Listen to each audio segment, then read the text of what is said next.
The first thing Jessa Hart noticed about the storage auction crowd was how relaxed they looked, like people waiting for a routine haircut instead of a gamble. It was late December, the kind of morning when the air felt clean and thin, and the holiday lights on the office roof blinked in a tired pattern that no one bothered to fix. Jessa parked farther back than everyone else and sat for a minute with both hands on the steering wheel, listening to the engine tick down. She had promised herself she would not get swept up, not in front of strangers, not when every choice in her life had consequences that followed her home. She was 35, steady, organized, and usually the kind of person who saw problems by working another shift, not by raising a bidding card. Still, the past month had been a slow squeeze, a surprise copay for her son's asthma inhaler, a school fundraiser she could not dodge, and a rent adjustment notice taped to her door with smiley snowman sticker from the building manager. None of it was a disaster alone, but together it made her holiday budget feel like a brittle thing. She was not broke in the dramatic sense, yet she was tired of living in a state where okay could flip to not okay overnight. Jessa's motivation was not greed, and it was not a fantasy of sudden wealth. It was her son, Mason, and the way he tried to make her stress smaller by acting older than 9. He had started leaving his shoes neatly by the door without being asked, started checking the mailbox with a serious face, started saying, "We can do gifts after Christmas," as if that would protect her from embarrassment. Jessa hated the way that sounded coming from a child, even when he meant it kindly. Mason's father sent birthday texts and missed everything else. So Jessa had built a life that did not depend on anyone returning her calls. She worked full-time at a dental office, picked up weekend hours at a grocery bakery when needed, and kept a small envelope in a kitchen drawer labeled January. The envelope was meant for the class field trip deposit, and the first week of groceries after the holiday paychecks thinned out. When the rent notice arrived, she stared at that envelope longer than she admitted, because she knew exactly what would cost to use it. She wanted Mason's winter to feel normal, and she wanted to stop hearing herself apologize for things that should not be luxuries. The storage auction idea came from a place that felt harmless at first, almost sweet. Mason had been watching those online videos where people bought units, opened boxes, and found odd treasures, and he loved the mystery more than the money. One evening, while he sat cross-legged on the living room rug in his mismatched pajamas, he pointed at the screen and repeated the host's cheerful ritual in a bright, practiced voice, like, "Subscribe and comment what you think is inside." Jessa laughed and shook her head, then made him turn it off and finish homework. But the phrase stuck with her in a quiet, inconvenient way. Later that week, a patient at the dental office, an older woman with glittery nails, mentioned she cleared out her late brother's unit and watched the facility auction it off when nobody claimed it. The woman said it casually, like a neighborhood yard sale, yet she described the scene with enough detail that Jessa could picture it. The roll-up doors, the quick peeks, the envelopes of cash. That night, Jessa looked up local auction listings, more to prove she would never do it than to plan anything. She found one facility advertising a year-end clear-out, with a small note about reduced starting bids for delinquent units, and a reminder that buyers had 48 hours to empty what they won. She closed the page, reopened it, and then checked the calendar, because she realized she could make it work without missing her main job. On auction morning, Jessa withdrew $200 from her account, then sat in the bank parking lot and wrote her ceiling on a sticky note like a warning label. She did not tell Mason where she was going. She told him she was running errands because she was not ready to see hope flicker in his face over something so uncertain. At the storage facility, she blended into the edge of the group, holding her bitter card low and watching how the regulars moved. They spoke in quick shorthand, scanning units like mechanics listening to an engine, and Jessa could tell they were not guessing, they were calculating. A few doors revealed predictable clutter, and bids jumped fast when clean furniture appeared near the front. Jessa kept her hands still and her jaw tight, repeating the number on her sticky note in her head. She was not here to chase anything, and she was not here to win at all costs. She was here to find a one-time chance that was honest, small, and survivable if it failed. When Unit 32 came up, the mood shifted in a way Jessa felt more than understood. The door was a flat gray that looked older than the others, and the facility's seal hung from the latch like a red thread. The auctioneer gave a usual warning about not stepping inside, then rolled the door up to chest height. From the threshold, Jessa saw a unit that looked nothing like broken couches and trash bags. Wooden crates sat stacked in clean rows, most of them the same size, their edges reinforced with metal strips. A few hard cases lay on top, black and scuffed, with latches that looked like they belonged on professional equipment.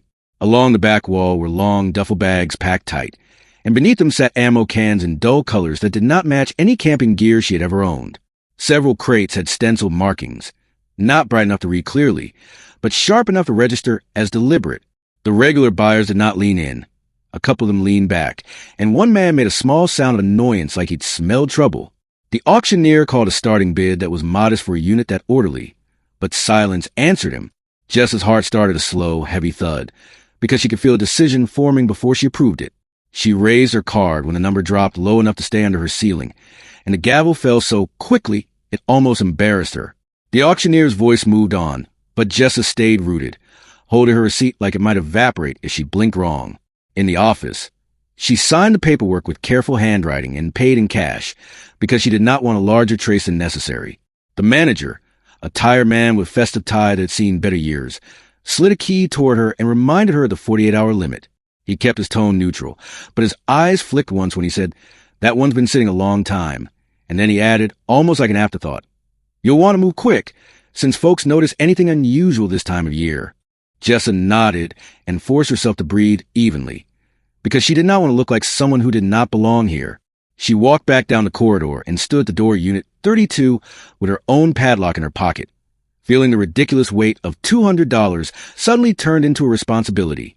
Jessa did not open the unit fully, not yet, not with people still wandering nearby, and holiday music drifting thinly from the office radio. She lifted the door just enough to confirm what she'd seen during bidding, and the smell of old wood, oil, and dust met her like a closed room being exhaled. Near the front, a small cardboard box sat alone on the concrete, as if someone had left it for quick access, and a torn tag lay beside it with a few letters printed in block ink. She did not pick it up, but she saw enough to know it was not a random shipping label. As she lowered the door again, she noticed something else that tightened her stomach. A tiny black lens mounted high in the back corner, half hidden in shadow, angled toward the entrance like a patient eye. It could have been dead for years, or it could have been something else entirely, and Jessa could not tell from where she stood. She locked the unit with shaking fingers, pocketed the key, and walked away trying to look normal, even as her mind raced through the same question again and again. If this was only abandoned property, why did it feel like someone had arranged it to be found? And why did the air around Unit 32 feel like it was waiting for the wrong person to open the door first? Jessa returned to the facility the next morning with the kind of careful preparation she usually saved for parent-teacher meetings and rent negotiations. The winter air still held a bite, and the tired Christmas lights along the office gutter looked almost honest in the gray daylight, like they were doing their best with what they had left. She carried a tote with work gloves, a small flashlight, a legal pad, and 2 empty grocery bags for anything that might be personal and harmless. She told herself she would take one quick look, decide whether it was just odd equipment, then either sort like a normal unit or walk back to the office and ask for guidance without sounding panicked. In her head, she could hear Mason's soft voice from last night, asking if they could wrap presents after dinner, as if he was giving her permission to be late on joy. She had kissed his forehead and promised they would figure it out. That promise was the only reason she was here, standing in a gravel lane between rows of metal doors, staring at her own padlock on Unit 32, like it had turned into a test. She unlocked it slowly, listening for footsteps, for cartwheels, for any sign she was being watched, and then rolled the door up to shoulder height.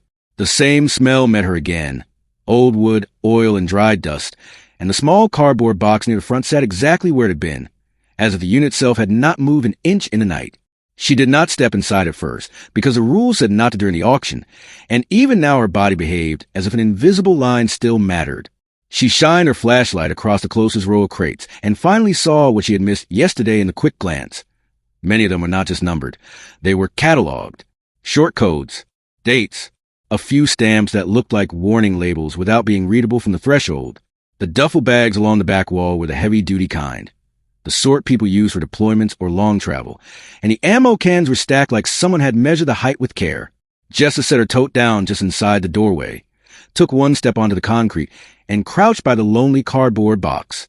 The tape peeled back with a soft tearing sound, and inside she found packing paper wrapped around smaller items that clinked faintly when she touched them. She unwrapped one bundle and froze. It wasn't jewelry, and it wasn't tools.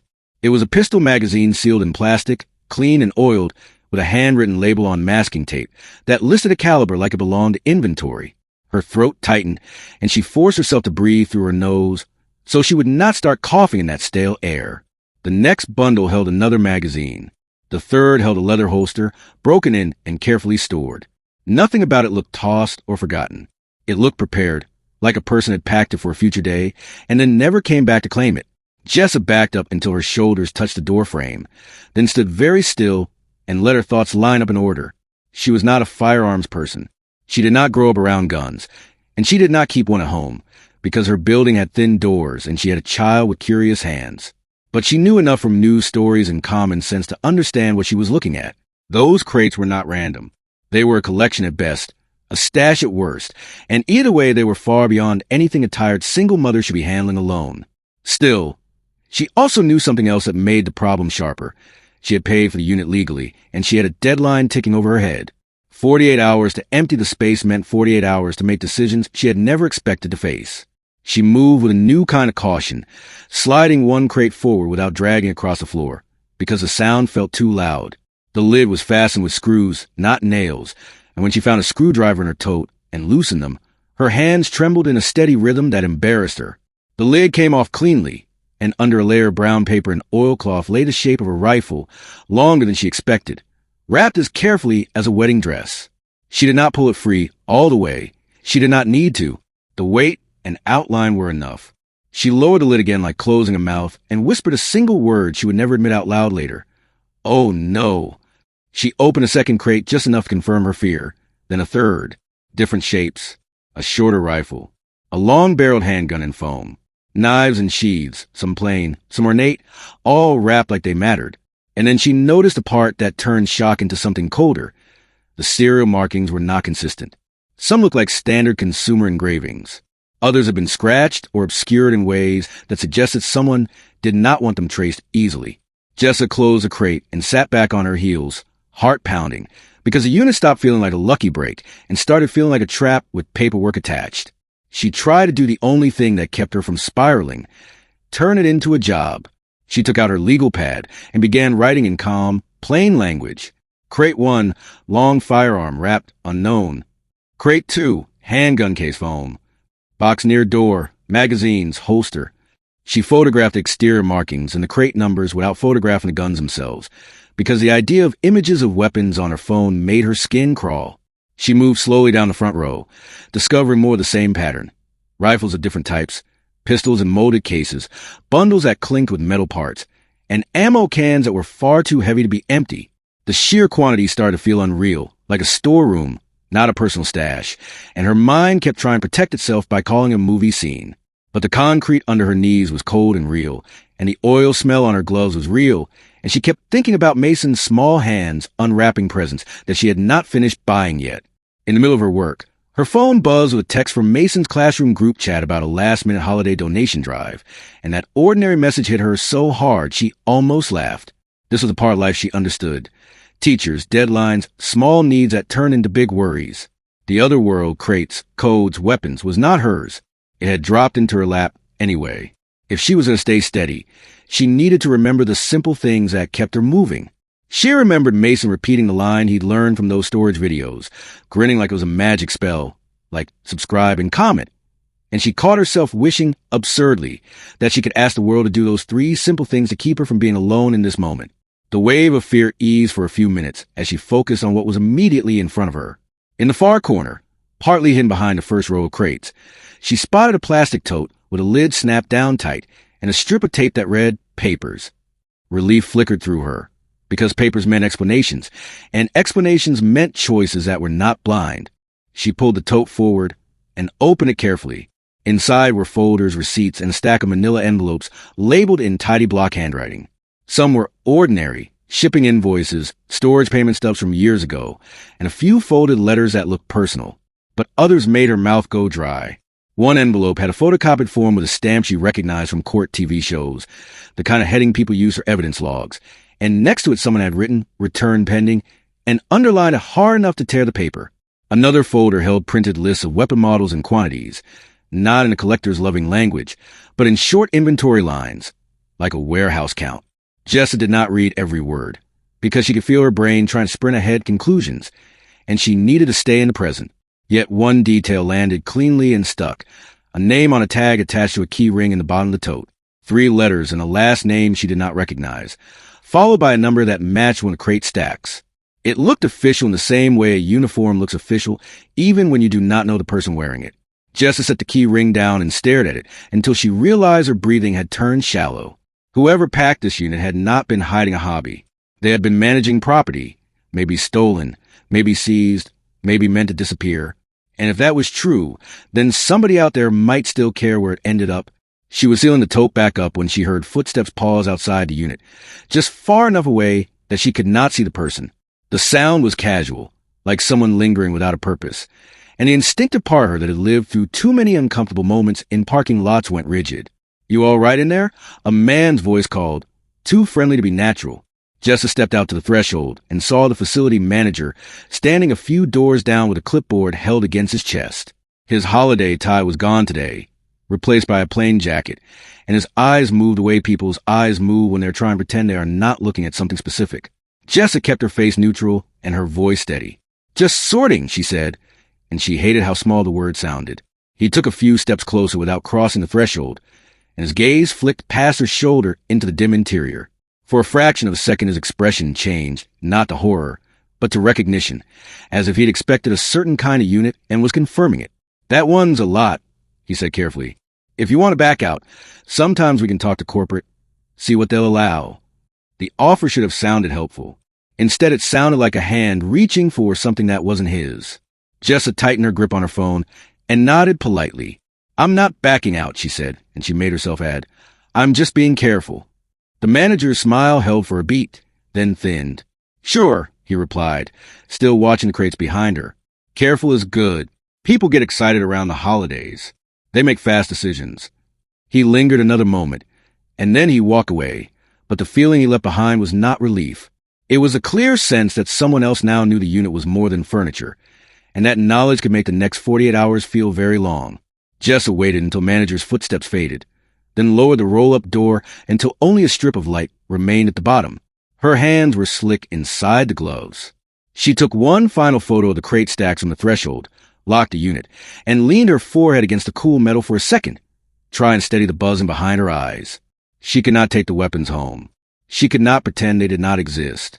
And she could not afford to lose this unit if it somehow held a path out of her January panic. On her drive back, the normal world looked slightly unreal. People carrying gift bags, a Santa inflatable leaning tiredly in the front yard, a line at the coffee shop as if nothing dangerous could ever hide behind a metal door. At home, Mason ran to meet her with a paper snowflake he'd made in aftercare, proud and glowing, and Jessa forced herself to smile wide enough that he would not see the fear still clinging to her. She made dinner, helped with homework, and tucked him into bed with a story, because that was what mothers did even when their own lives fell unstable.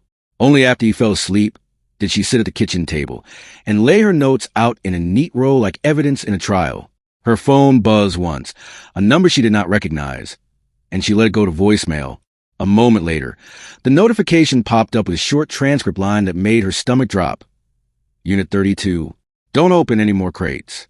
Jessa stared at the screen, cold spreading through her chest, because she had told no one a unit number, and she had not posted anything online. If someone knew what she was doing, the question was no longer whether the unit was dangerous. The question was who had been waiting for it to sell, and what they would do now that a tired mother with a 9-year-old had the key. Jessa did not play the voicemail again, because the first time had already changed the air in her kitchen. She sat at the table long after the screen went dark, listening to the refrigerator hum and the faint traffic outside, trying to decide which fear was the real one. One fear was simple and practical: rent due, a child's shoes worn thin, a December that always seemed to ask for more than it gave. The other fear was harder to name, because it felt like stepping into someone else's life without permission, then realizing that person might still be walking around the edges. She wrote the number down on her legal pad, not because she planned to call it, but because she needed something solid to do with her hands. Then she wrote the unit number again and the date, and the time the call came in, the way people do when they are trying to keep a story from becoming a fog. She went to Mason's room and watched him sleep for a full minute, his cheeks warm, his eyelashes resting on skin that still trusted the world. The sight didn't calm her. It focused her. She checked the window lock, slid the chain on the front door, and moved the kitchen chair under the knob the way her grandmother used to do when storms came. None of it would stop a determined person, but it stopped her mind from running away. When she finally laid down, she didn't sleep much. Every small building noise sounded like someone testing a latch, and every time she drifted off, she saw rows of crates like teeth lined in shadow. By morning, she had chosen the kind of plan, that people choose when they do not have the luxury of perfect options. She could not ignore the unit, because the money she spent mattered, and the deadline would not care about her nerves. She also could not treat the unit like a normal find, because the sheer amount of weapons made it a different category of problem. So she did the one thing she knew how to do well. She built a small circle. Not a dramatic circle, not a crowd, but one person who had steadier judgment than hers when fear got loud. That person was her downstairs neighbor, Carl Doherty, a widower who walked his old beagle at the same time every morning and brought packages inside for anyone who looked overwhelmed. Carl had been polite in a quiet way since the day she moved in, and once, when a man had shouted in the parking lot over a late payment, Carl had stood on his balcony and simply watched until the shouting stopped. Jessa knocked on his door with a plate of store-bought cookies she didn't really have time to decorate. When he opened, he took one look at her face and didn't make her explain twice. She did not tell him everything, only enough. A storage auction, a unit that wasn't junk, a quantity of firearms that felt wrong, and a message from someone who should not have known. Carl listened with his arms folded, his expression tightening in small increments, and then he nodded once, as if he'd been handed a problem he respected. "Don't go alone," he said, and it was the only clear line of dialogue she needed to hear. He offered to drive behind her, to wait near the gate, to be the person who could call for help if her phone ended up on the floor. It wasn't heroism. It was the kind of practical care older people give when they understand how fast trouble can move. They left Mason with Jess's sister for a few hours under the cover of last-minute holiday errands, because it was easier than explaining why she needed her child not near her today. The sun was bright but weak, that late December light that makes every surface look slightly washed, and the storage facility felt colder than it had the day before. Cars were fewer and a lot now, but the quiet did not feel like safety. It felt like space for things to happen unnoticed. Carl stayed near the office, pretending to check his phone while Jessa walked the lane, her key ring clenched in her fist so hard it left a half-moon mark in her palm. Unit 32 looked the same from a distance, but up close she saw a detail that made her stomach drop. The dust on the metal handle had been disturbed, smeared in a fresh arc that didn't match her own touch from yesterday. She stared at the latch, at her padlock, and then at the faint scuff on the bottom edge of the door, where someone might have tried to lift it just enough to peek under.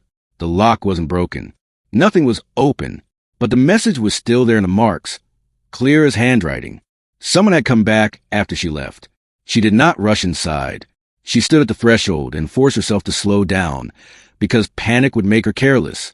She took photos of the smudged dust, the scrape, the intact lock, then rolled the door up only halfway, just enough to see the nearest stack. The crates were still aligned, the duffel still slumped against the back wall, and the paper tote she'd resealed sat where she left it. Yet she could not shake the feeling that the unit had become a room where other people had permissions she didn't understand. She kept her flashlight pointed low, moved to the tote-marked papers, and checked the contents with shaking hands. Her folders were still there. The key ring was still there. But one manila envelope she remembered, one with the underlined "Return Pending," was gone. Jessa closed the tote slowly, like she was trying not to startle the air. She stood and scanned the unit again, making herself look at what she usually avoided. The corners, the ceiling seam, the back wall where shadows sat thick. That was when she noticed a small black dome high on the right wall, half hidden behind a hanging moving blanket. It wasn't a facility camera. It faced inward, not down the lane. A private camera, old but real, with a thin cable running along the wall and disappearing behind the stacks. Her mouth went dry because it answered one question and opened a worse one. Someone had been watching this unit from inside, and if the camera had ever worked, then the person who said it might have footage of every visit. She backed out without touching it, lowered the door, and locked it again with a click that sounded too loud. Carl walked up when he saw her shoulders stiffen, and she shook her head before he could ask. She didn't want to say camera out loud in the lane. She pointed at the door and whispered, "Something's missing." Carl's jaw tightened, and he glanced toward the office as if he could already picture who benefited from curiosity. On the walk back, they passed the facility manager near the counter, speaking to a man in a hoodie who kept his hands in his pockets. The manager looked up too quickly, and his smile came on like a light switch. "Everything okay?" he called, the tone friendly enough to be harmless if he didn't know better. Jessa kept walking, but she answered because silence can be read as weakness. "Fine," she said, steady and polite. "Just following the rules." The manager nodded a little too slowly, and his eyes flicked over her shoulder toward the lane, as if he was already counting minutes until she left again. On the drive home, Jessa's mind tried to bargain with itself in ways that felt almost childish. She imagined the weapons belonged to a collector who died, and no one wanted the headache, that the warning call was a prank, that she could take a few antique pieces to a licensed dealer and be done. Then she remembered the missing envelope and the smudge handle, and the bargain collapsed under its own weight. She needed information that didn't come from the people circling the unit. She also needed to keep Mason's life normal enough that he didn't start hearing fear in her voice. At a red light, her phone chimed with a video notification from Mason's tablet account, a silly clip he'd watched at her sister's house. The auto caption flashed a familiar kid chant in bold letters. Don't forget to like and subscribe, and leave a comment. And for a split second she almost smiled because it sounded like the world she understood. She imagined Mason saying it with his mouth full of candy cane, trying to help creators make more episodes. And the thought tightened her throat. If there was one place she could not afford to let the story go, it was into his world. She turned the notification off, then wrote a new line on her legal pad as soon as she parked. Keep Mason out of this. Under that, she wrote, find one safe adult. She already had Carl. Now she needed someone who knew firearms without being the kind of person who would see dollar signs first. That afternoon, she drove to a small sporting goods store on a busy road, the kind that sold fishing reels and deer blinds, and had a bulletin board of lost dogs near the register. She did not bring a weapon. She did not bring photos of serial numbers. She brought the outside crate markings she'd written down and asked general questions in a careful voice, like she was trying not to step on glass. The clerk was an older woman with gray hair pulled into a bun and a calm manner that reminded Jessa of school secretaries who had seen everything. When Jessa mentioned wooden crates and stenciled warnings, the woman's eyes sharpened in a way that made Jessa feel both safer and more exposed. If it's modern firearms in quantity, that's not a garage sale problem, the woman said, plain as day, and she didn't sound excited. She asked whether Jessa had touched anything, whether there were ammo cans, whether there were documents. Jessa answered with small nods, keeping her words simple. The woman didn't offer drama. Only a phone number written on the back of a receipt, an attorney who handled property issues, and a retired officer who did consulting for estates, both described as straight people. Jessa tucked the receipt into her wallet like it was fragile. She didn't want a long legal process. She didn't want meetings and forms and days lost. But she wanted one thing more than she wanted speed. She wanted to stop being alone with crates of weapons and a stranger's voice on her voicemail. That evening, after Mason was asleep and her sister had gone home, Jessa sat with Carl in her kitchen, the two of them drinking tea that tasted faintly like cinnamon because her sister had brought it as a holiday treat. Jessa told him about the missing envelope and the inward-facing camera, and Carl listened without interrupting, his hands wrapped around his mug as if warmth helped him think. He didn't tell her what to do like a boss. He asked questions like a man who had learned that good questions save people from bad choices. How much time was left on the clean-out window? Whether the facility allowed paid extensions, whether anyone knew her name from the auction sign-in sheet, whether she had posted anything. Jessa answered, and each answer felt like laying another brick in a wall around her fear. Carl's conclusion was simple. The unit wasn't just dangerous because of what it contained, but because of who was reaching for it. He suggested she pay for an extra day if the facility offered it, because buying time was sometimes the safest purchase.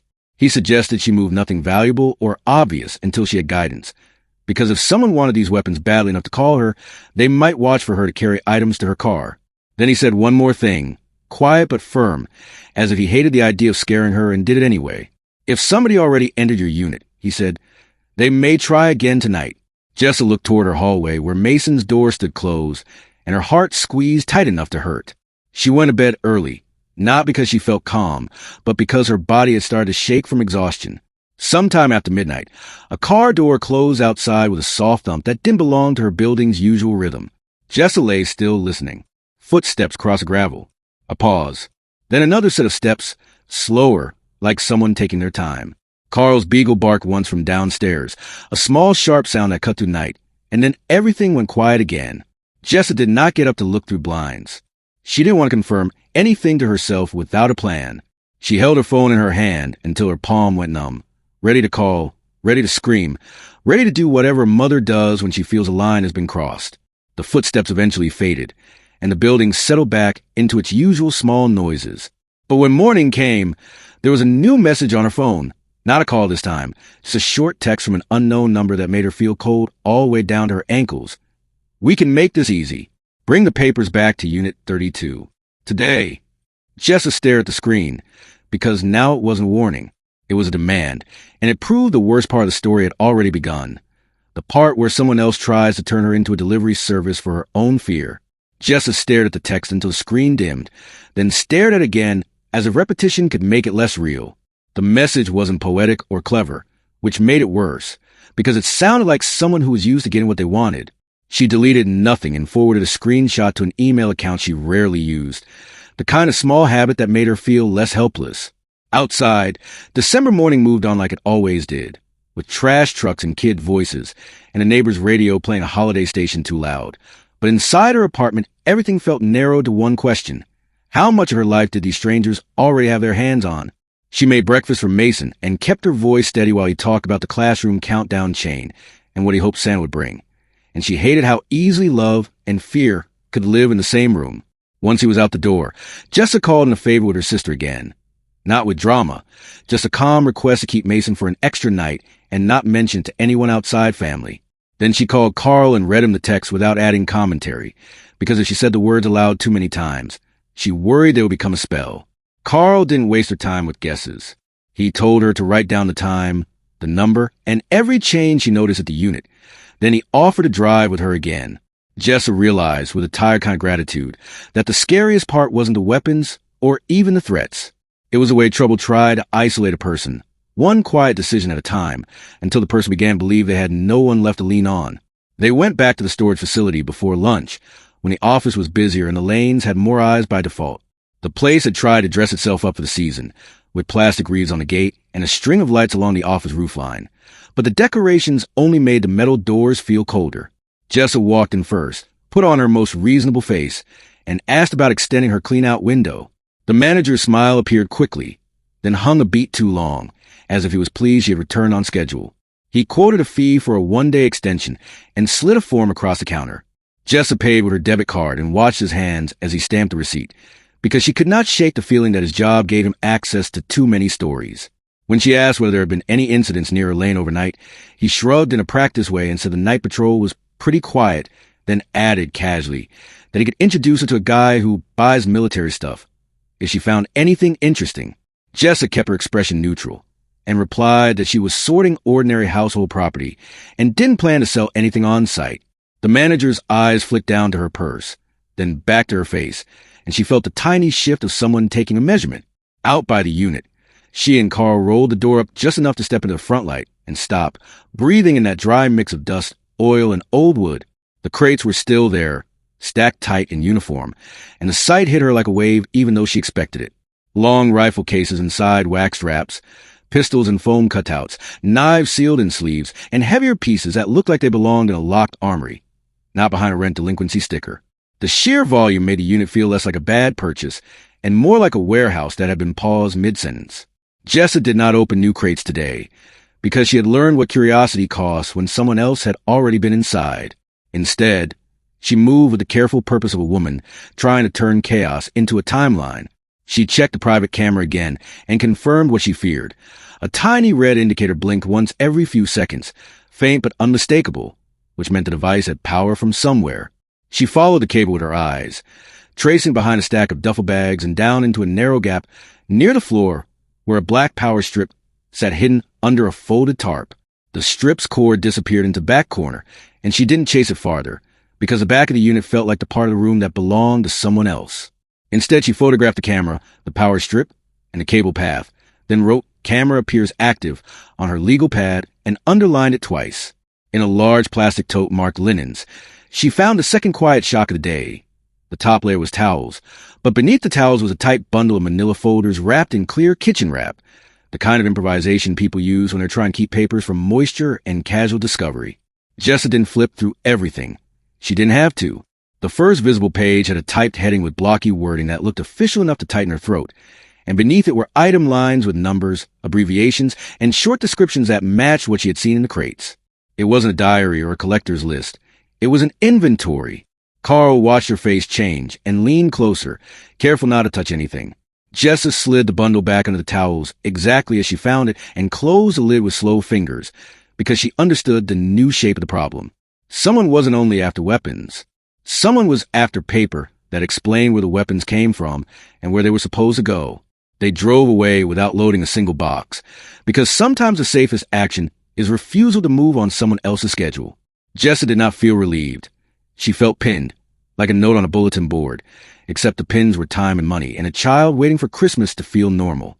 At home, she made coffee she didn't want and sat with her notebook open, staring at her own handwriting until it stopped wobbling. She needed a person who could look at this inventory without panic and tell her what kind of trouble it signaled. And she needed that person to be more reliable than the facility manager's guy who buys military stuff. The sporting goods clerk's receipt still sat in her wallet, and she called the first number on it, expecting a receptionist and a delay. Instead, a man answered with a measured voice and asked her to summarize the situation without names. Jessa kept her language plain. Storage purchase, large quantity of firearms, private camera inside the unit, inventory paperwork, and now threats demanding papers. The man paused long enough for her to hear him breathing, then told her he would meet her and Carl in a public place within the hour. When Jessa hung up, she looked at Mason's small stocking on the back of the chair, the felt still unfinished because she hadn't had time to sew the name on, and she felt a sudden, sharp ache of guilt for ever stepping into that auction. Yet guilt didn't change reality. She washed her face, pulled on a sweater that looked harmless, and told herself she was doing the only thing she could do for her son, choosing the path that kept him safe, even if it cost her the dream of a fast fix. They met in a family diner that smelled like bacon and cinnamon rolls, with a little tabletop tree at each booth and a paper snowman taped crookedly to the window. The man introduced himself as a retired deputy who now did consulting work for estate situations and security issues, and Jessa liked immediately that he didn't overreact when she mentioned weapons. He didn't smile either, which mattered more. He asked what she had touched, what she had removed, what she had photographed, and whether the threats named anything specific besides papers. Jessa answered while stirring coffee she barely drank, and Carl filled in details when her voice tightened. The deputy told her, gently but firmly, that a unit containing that much weaponry was unlikely to be a collector's attic, and the inventory paperwork suggested the items had been tracked for a reason. He did not tell her to sell anything, and he did not tell her to burn anything, and that steadiness felt like a hand on her shoulder. His advice came in practical steps. Stop visiting alone. Stop opening crates. Document every contact, and treat the papers as the most valuable thing in the unit, because papers created leverage. He also explained something Jessa hadn't wanted to admit. If someone was texting her demands, they believed she had already found something that could hurt them. You're not negotiating, he said, low enough that nearby tables couldn't hear. They're testing your fear. Jessa glanced at the diner's Christmas playlist humming softly overhead and felt the strange gap between the holiday world and the one she had slipped into. She thought of Mason watching videos where people told cheerful strangers to like and subscribe and leave a comment, and she wished life came with that kind of simple instruction. If you've ever watched someone you love struggle and wanted help without knowing how, this is where it mattered most. A small like, a subscribe, a comment support can remind people they aren't alone when choices get heavy. The deputy offered to make a call on her behalf, not to create a spectacle, but to start a quiet, documented chain that made it harder for anyone to bully her into silence. He explained that he knew who to contact at a state-level office that handled weapons trafficking and stolen property, and that if this turned out to be connected to an old case, local gossip would be the enemy. Jessa didn't want uniforms at her door, and she didn't want Mason hearing words like weapons cache in the hallway, but she wanted even less the feeling of being hunted in her own life. She agreed with one condition. Mason stayed out of it, and her address stayed out of it as long as possible. The deputy nodded like a man who had seen families damaged by the wrong kind of attention, and he asked for copies of her photos and screenshots. Jessa went home and sent them from the spare email account, then made a second copy onto a thumb drive Carl kept in a lockbox downstairs. Every small act of backup felt like laying boards across a river. That evening, Jessa drove to pick Mason up and forced herself to be present while he chatted about holiday crafts and how his teacher let them wear sweaters with bells. She listened closely, because the way a child talks tells you whether anyone has asked them odd questions. Mason's day sounded normal. That normality was a gift, and it also raised the stakes, because it meant Jessa had something clean to protect. When they got home, she helped him hang a paper ornament on their small tree and smiled in the right places, even as her mind kept counting the hours until someone might try to push her again. The push came sooner than she expected, and it didn't arrive as a person with a weapon or a van in the parking lot. It arrived as a simple, petty cruelty meant to make her choose speed over safety. The next afternoon, her sister called with a tight voice and said the school office had received a strange inquiry about Mason's pickup list. Someone claiming to be family and asking what time he left. The office had refused, but the fact that someone had tried made Jess's hands go cold. She didn't collapse or scream. She thanked her sister, called the school, confirmed the story, and updated the pickup password and contact list while her voice stayed steady enough to pass as ordinary parental caution. Then she sat in her car for a full minute with the engine off, gripping the steering wheel until her fingers hurt because she understood what the move meant. The threats had shifted from bring the papers to we can reach into your real life. That was the moment Jessa stopped imagining she could solve this alone by being careful. She drove straight to Carl's, told him what happened, and watched anger tighten his face in a way she hadn't seen before. Carl didn't offer violence or revenge. He offered structure. He suggested Mason stay with her sister for a few nights and that Jessa sleep at Carl's, where someone could hear if a door opened. The idea bruised her pride, but pride was a luxury. She packed a small overnight bag and told Mason it was a holiday sleepover with his aunt, full of movies and cookies. Mason cheered. Jessa smiled. Then she sat in Carl's living room later, listening to the old beagle snore, feeling the uncomfortable truth settle into her bones. The weapons in that unit might never touch her hands again, but the fear already had. That night, Jessa returned to the storage facility one more time, not to move crates, but to check whether her choices had changed the air. She went early evening, when office lights were on and other tenants came and went. And she kept Carl in a separate car, so she wasn't alone in the lot. From the end of the lane, she saw Unit 32's door was down and her lock still in place. But something new waited on the concrete in front of it, a plain brown envelope, propped neatly against the door as if it belonged there. Jessa stopped several feet away and didn't touch it, because she had learned not to accept gifts from strangers. She used her phone to zoom in on the handwriting. It wasn't her name this time. It was a short instruction, block letters. Open. Read. Then bring it back. Her throat tightened because the message assumed obedience. Carl walked up behind her without a word and stood beside her like a quiet wall. Jessa took photos, then lifted the envelope of the plastic grocery bag so she wouldn't leave fingerprints, and stepped back into the light near the main lane before opening it. Inside was a manila envelope she had noticed missing earlier, the one with the underlined return pending, and tucked inside it was a single new page she had never seen. It was a printed photo, grainy but clear enough, of the inside of Unit 32 taken from the back corner, showing Jessa at the doorway the day she first opened it. In the bottom margin, someone had typed one line, "We have footage too." Jessa's stomach dropped, because now she understood the game. The private camera wasn't a relic. It was a leash, and someone was holding the other end. Jessa did not drive home after finding the envelope in the photo, because home was the one place she refused to turn into a battlefield of nerves. She met Carl at a grocery store parking lot under a row of tired holiday lights and showed him everything with hands that finally shook. The retired deputy they had spoken to before answered on the second ring, listened without interrupting, and told her not to touch the unit again without someone standing beside her. Within an hour, he arranged a meeting with a state investigator in an unmarked office near the courthouse, the kind of plain place that felt more trustworthy than anything flashy. Jessa laid out the receipts, the screenshots, the photos of the private camera and power strip, and a manila bundle she had lifted with a plastic bag, and the investigator's face tightened in a way that made her stomach drop and settle at the same time. This was not a collector's stash, not a hobby that got out of hand, and not a story that ended with a pawn shop handshake.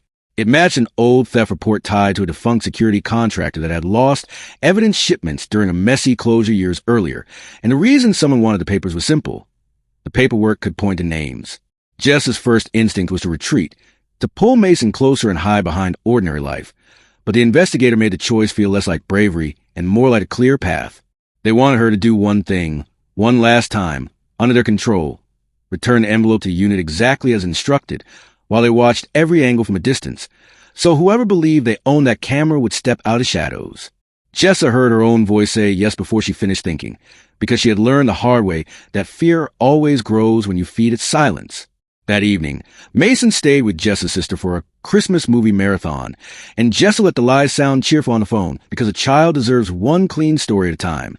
She slept at Carl's house on the couch with a blanket that smelled like laundry detergent and old dog, and she woke before dawn feeling older than the calendar said she was. The next day moved in careful pieces, each one placed like a tile. The investigator explained where to park, when to arrive, what not to do, and how they would signal her if plans changed, keeping instructions simple so her mind could stay steady. Jessa wore a plain coat and a knit hat, nothing memorable, and she carried a manila envelope in a grocery bag the way she carried everything lately, as if the smallest detail could become evidence later. When they reached the storage facility, the decorations looked almost cruel in the gray light. A plastic Santa taped the office door, beside a sign about late fees. Jessa saw the facility manager through glass, moving too quickly between the counter and the back office, and she felt a cold clarity settle in her chest. People who were innocent rarely watched the lane like that. Carl parked in a separate row as instructed, close enough to be present but far enough to avoid becoming the story. Jessa walked alone down the corridor, boots crunching gravel, hearing the echo of her own steps bounce off metal doors like a countdown. Unit 32 waited at the end of the lane, her lock still intact. The concrete in front of it scuffed, as if someone had paced there more than once. Jessa stopped a few feet away and breathed through her nose until her vision sharpened, because panic would make her clumsy and clumsiness would make her unsafe. She lifted the door just enough to slide the envelope inside and set it on top of a crate where it would be visible, then lowered the door again and secured the latch with motions she had repeated so many times they felt like prayer. As she turned to leave, the manager stepped out from a side aisle and called her name softly, the way a person does when they're trying not to be overheard. He offered to hold the papers in the office safe for her, saying it was for her own protection. And when Jessa didn't stop walking, his tone shifted into something thinner and more urgent. She did not argue or accuse him. She simply said, without raising her voice, that an investigator was already involved and that any concerns could be put in writing.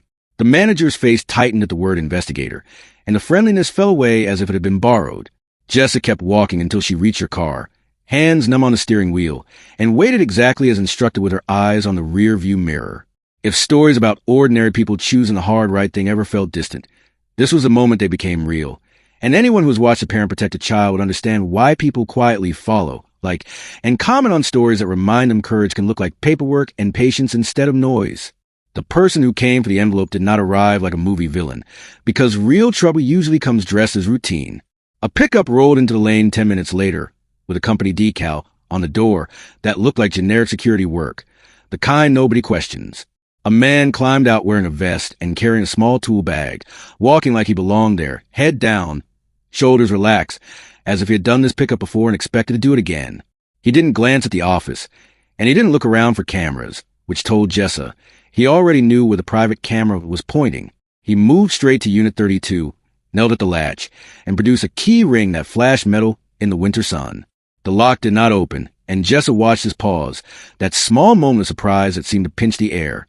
He tried again with another key, then shifted his body to block the view from the main lane, a habit built from practice. That was when 3 unmarked cars eased into the corridor from both ends, slow and certain, cutting off the clean exit he had assumed would always be there. The man stood up too fast, tool bag swinging, and took one step back before a voice called out his name, calm and unmistakably official. Jessa could not hear every word from where she sat, but she saw the shape of it. Hands raised, wrists turned, a short search, and the tool bag sat on the ground like a surrendered secret. No one fired shots, no one screamed, and yet Jessa's stomach flipped as if the ground had dropped away, because she understood that a quiet arrest can be more powerful than any chase. When the officers opened the tool bag, they pulled out a small device that looked like a portable receiver and a printed diagram of Unit 32's interior, complete with notes about where the papers were likely stored. Jessa closed her eyes for a second and felt the ugly truth land. They hadn't just been watching the unit. They had been studying her. After the man was taken away, the investigator approached Jessa's car and told her she was free to leave, but Jessa asked, in a voice that surprised her with its steadiness, whether the manager had any part in it. The investigator didn't answer directly. He didn't need to. 2 deputies walked into the office and came back out with the manager a few minutes later, his hands not cuffed yet, but his posture suddenly small, his mouth moving, as if he could talk his way out of the air itself. Jessa watched him look down the lane toward her, then away, unable to hold her gaze. Later she would learn the details in a way that finally made the last weeks feel logical instead of cursed. The private camera had been installed years earlier and wired into a cellular hotspot hidden in a contractor bin, and the manager had kept it alive because he believed it gave him leverage over certain units. When the auction went through by mistake during a holiday staffing shuffle, he realized too late that a broke, careful mother had bought the one unit he assumed would never change hands. He hadn't expected her to document everything, and he hadn't expected her to ask for help. That was why the threat shifted toward Mason School, why the envelope was left like command, and why someone tried to force her into returning the papers quietly. The plan depended on her being alone, and ashamed. She had refused both. The next days unfolded in a way Jessa could handle because they were grounded in clear steps. The state team secured Unit 32, removed the weapons in seal cases, and cataloged the paperwork without turning it into a spectacle at her apartment door. Jessa gave a statement once, in a plain room with coffee that tasted like burnt plastic, and she told the story the same way she ran her life. Facts first, feelings later. They confirmed in writing that she had purchased a unit legally and that her early photos and notes had helped establish chain of custody gaps that someone had been trying to bury for years. She did not receive a movie-style reward, and she did not want one. But the facility's corporate owner, spooked by the manager's arrest and eager to show good faith, voided the sale, refunded her bid and her extension fee, and paid a small relocation stipend as part of a settlement agreement that required her silence about the company name. It wasn't riches. It was relief, the kind that lets a person stop calculating every grocery item in their head. Jessie used the money the way a responsible mother does when she finally gets air. She brought her rent current, replaced Mason's shoes, and scheduled the dental work she'd been postponing with a tight smile and too much ibuprofen. Carl helped her move to a slightly better apartment in a quieter complex near Mason's school, and when she carried the last box inside, she realized her hands no longer trembled around keys. On Christmas Eve, Jessa sat on the floor in front of their small tree with Mason and watched him unwrap a used bicycle Carl had found and cleaned up, the handlebars wrapped in a red bow that leaned a little sideways. Mason's laughter filled the room in a way that made Jessa's throat ache, because it reminded her why she had taken every step she took. She did not tell him about guns or threats or cameras, and she didn't have to, because what children remember most is not the danger they were spared, but the steadiness of the adults who held the line for them. Later that night, after Mason fell asleep with the TV's holiday glow flickering across his face, Jessa made tea and stood by the window for a long minute, watching snow's winter wind move a few leaves along the sidewalk. She thought about how close she had come to treating the unit like a miracle, and how easily a miracle can rot into a trap when desperation is steering. The moral didn't arrive as a sermon. It arrived as a quiet understanding that would stay with her long after the decorations came down. Luck can open a door, but character decides what happens next, and safety is built from small choices made before the dramatic moment arrives. Jessa had chosen documentation over panic, help over pride, and her child over any quick money. And the result wasn't glamorous, but it was real, a life that could move forward without looking over its shoulder. On New Year's Day, Jessa took Mason to a small park with a thermos of cocoa and watched him ride the bicycle in wide circles until his cheeks turned pink with cold. Carl sat on a bench nearby, hands tucked into his coat, looking satisfied in a quiet way that needed no speeches. Jessa's phone buzzed once with a short message from the investigator, a simple confirmation that the case was proceeding and she would not be needed again unless something unexpected surfaced. She stared at the message, then placed the phone back in her pocket without rereading it, because she had reached a point where she didn't need the story to keep unfolding to feel okay. When Mason skidded to a stop and asked if they could do real pancakes for dinner, Jessa laughed, the kind of laugh that comes from a body finally releasing tension as carried too long. She knew she would still have hard weeks, because life doesn't become easy just because one crisis ends. But she also knew she had something stronger than luck now, proof that she could face fear without letting it decide who she was. And when the year turned, it turned gently in that small park, with cocoa steam in the air and a child's wheels humming on pavement, which was the happiest kind of ending she had ever wanted.